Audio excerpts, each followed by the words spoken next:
moment when a flower is fresh and perfect is a fleeting one and must be one of the most beautiful subjects for a photographer. I'm Sue Bishop, and in this course we'll be looking at understanding and using natural light and colour, as well as creating satisfying compositions. In this lesson we'll look at understanding natural light and how light varies in its direction and quality. We'll explore how to make the best use of light in our photographs. In flower photography, as in any other kinds of photography, the quality of light is one of the most important things to consider. Light is extremely variable. It can be soft and diffused, or hard and bright. It can fall on your flower from above, in front, behind, or from the side, and it can vary in its colour temperature. Although we don't often stop to analyse the different types of light in our day-to-day lives, the quality of the prevailing light when we're taking photographs will significantly affect our images. We can't alter the light conditions when we're photographing outdoors, but at least if we have an understanding of the different types of light and how they behave in a photograph, we'll be able to make the best use of the light which we have. When the sun is shining from a clear blue sky, the light will be hard and directional. Areas lit by the sun will be bright and vivid, while shadow areas can appear dark, almost black.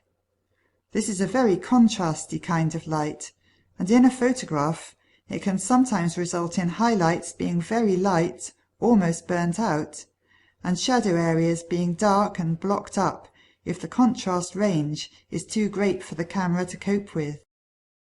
The human eye and brain is much better at coping with contrast and seeing detail in both highlights and shadows than a camera sensor is. In a photograph taken in hard, bright light, you will often see shadows cast by one flower onto another, or even by one petal onto another, which you didn't notice at the time because your eyes and brain were compensating for the contrast range. In this photo, the sun is casting shadows from some blades of grass onto the petals of the phlox, which I didn't really notice at the time I was taking the picture. Even if the contrast range is manageable, if the hard light is coming from above or in front of the flower, it will usually be an unflattering light for it. In this picture of a dahlia, the light is coming from directly behind me and falling flat onto the flower.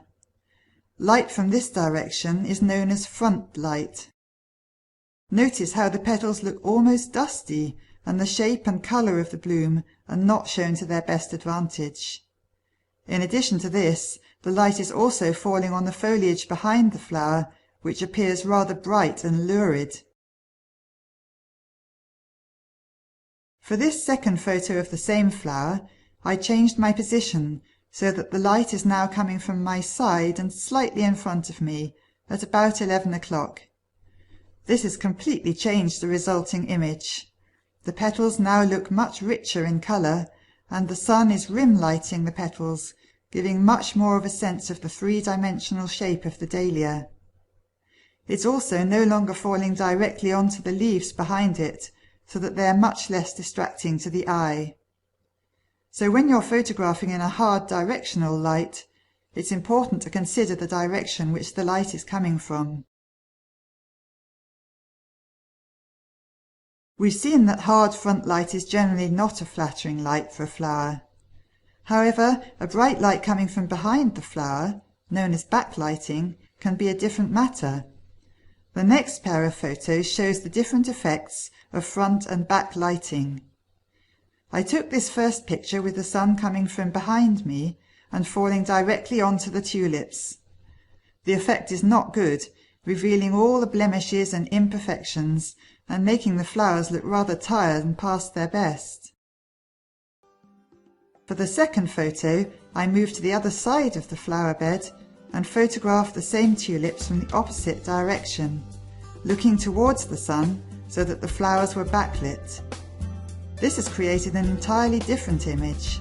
The translucent petals are lit by the backlighting, Their colour is enhanced, and instead of noticing the blemishes, we can enjoy the patterns made where the petals overlap.